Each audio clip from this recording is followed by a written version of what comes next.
जाएगा। शिष्य हूँ आपका गुरुदेव, गुरु के अपमान का बदला गुरु के अपमान से लूंगा। अब किसी जैन गुरु का अपमान किए बिना ये राजा श्रेणिक अन्न जल की एक बूंद भी ग्रहण नहीं करूंगा। अपमान के बदले अपमान से लूंगा। यही सिखाया है हमने, आग के बदले आग। चलो शिष्य।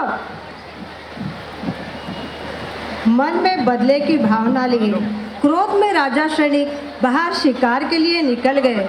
विचारों में खोए रहने की वजह से वे रास्ता भटक गए। कैसे कैसे बदला लूं? चलते चलते कानों में नवकार मंत्र की आवाज़ आती है और राजा श्रेणिक उस ओर जाते हैं।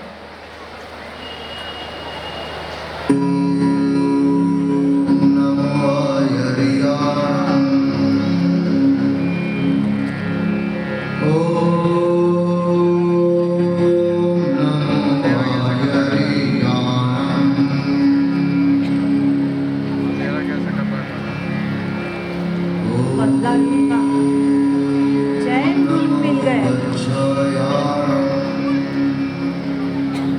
बदला लूंगा मैं अभी, अपने गुरु के अपमान का बदला लूंगा।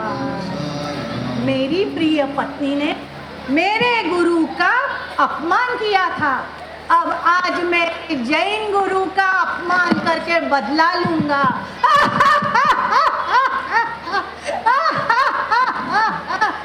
ढोंगी साधु, बंद कर अपने मंत्रों को और देख इस राजा श्रेणिक के पास जो तेरी ध्यान साधना को खंड खंड करने यहाँ आया है। खोल अपनी आंखें और देख इस राजा श्रेणिक को, खोल अपनी आंखें। मैं इसका काम अभी तमाम कर देता हूँ। नहीं नहीं, ऐसे नहीं मारूंगा, मेरे गुरु का अपमान किया है। मैं इसे अपने छल से और कपट से डराकर इसको माफी मांगने लगाऊंगा, तभी मेरा अपमान पूरा होगा, मेरे गुरु का अपमान का बदला पूरा होगा। ए जंगल के राजा, ए जंगल के राजा, अपने प्राणों की रक्षा चाहता है तो आ और इस साधु की बोटी बोटी नोच कर खा ले। आजा जंगल के राजा, आजा आजा और खा इस साधु की बोटी बोटी नोच के खा। आजा।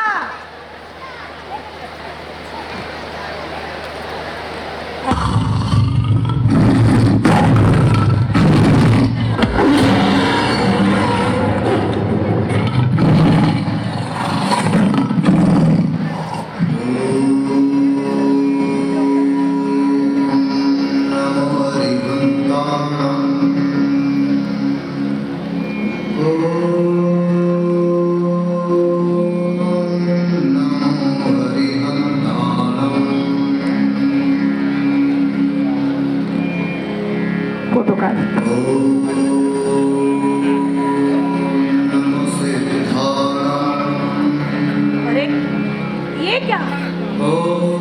मांस खाकर जीवित रहने वाला ये हिंस्र पशु भी इनके आगे नतमस्तक हो गया, हिंसक अहिंसक बन गया। ये क्या हो गया? ये शेर नहीं कायर है। चल चल भाग यहाँ से, कायर कहीं का, चल चल भाग यहाँ से। लगता है ये साधु जरूर कोई काला जादू कर रहा है, तंत्र मंत्र कुछ फेंक रहा है। मैं भी अपनी दुराचारी शक्तियों से इसको डराता हूँ। हे दुराचारी शक्तियों, आओ आओ आओ, ओम फट स्वाहा, आओ आओ।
मैं कैसे अपमान का बदला लूं, क्या करूं?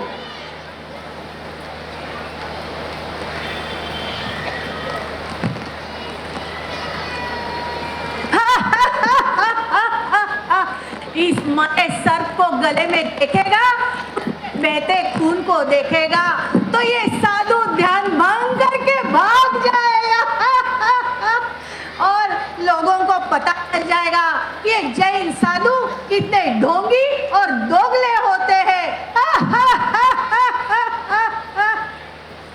जैन साधु के गले में सांप डालकर राजा जंगल से निकलकर महल की ओर प्रस्थान करते हैं और 2-3 दिन बाद यह बात रानी चेलना को बताते हैं।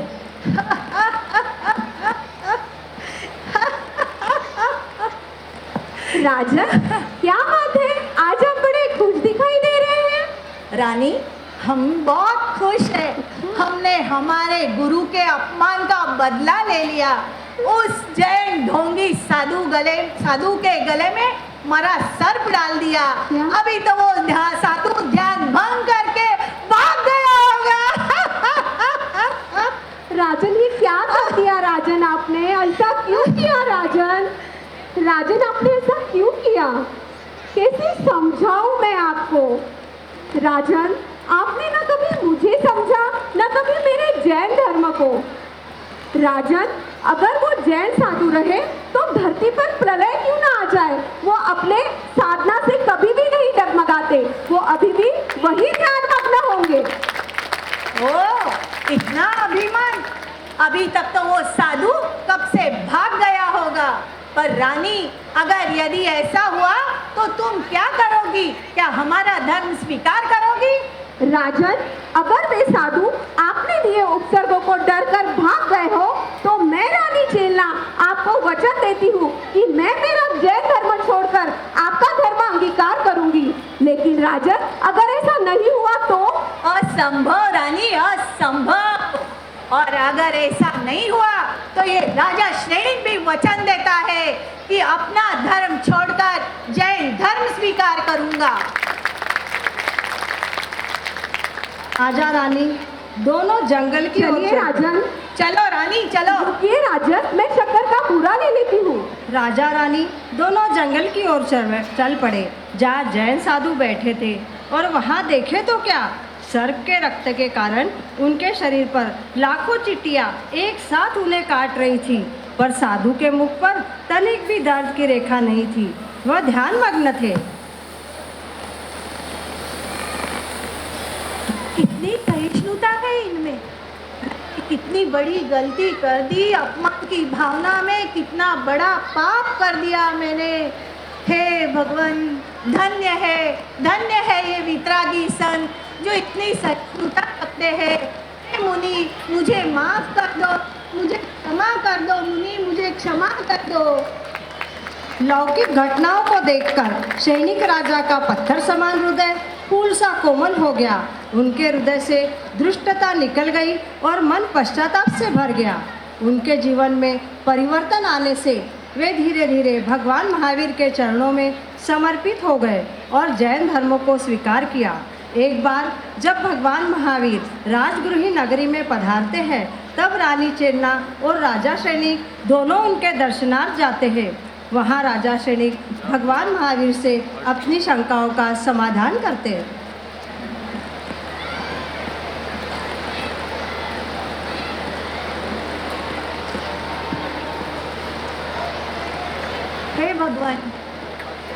हे भगवान, आप तो त्रिकालदर्शी है, केवल ज्ञानी है।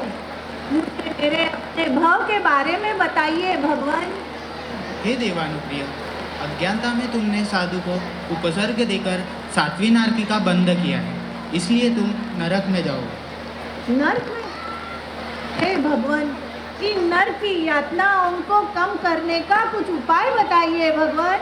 पहला उपाय, कपिला दासी से किसी संतों को आहार दिलवा दो। दूसरा उपाय, कालू कसाई से एक दिन पशुवध रुकवा दो।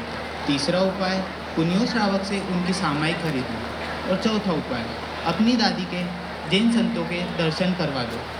देवानुप्रिय, इन चारों उपाय में से तुमने कोई एक भी उपाय कर लिए तो तुम्हारी नारकी टल सकती है।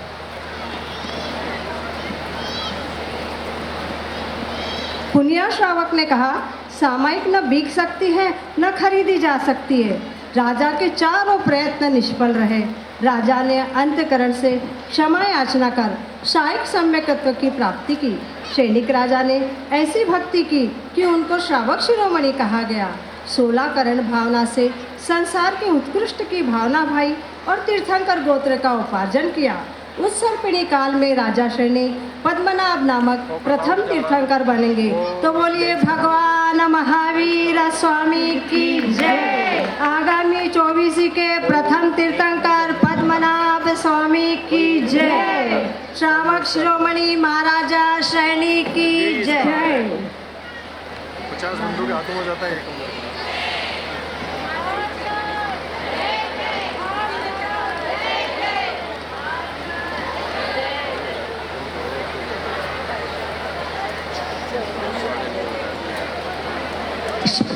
हेलो, बहुत ही सुंदर प्रस्तुति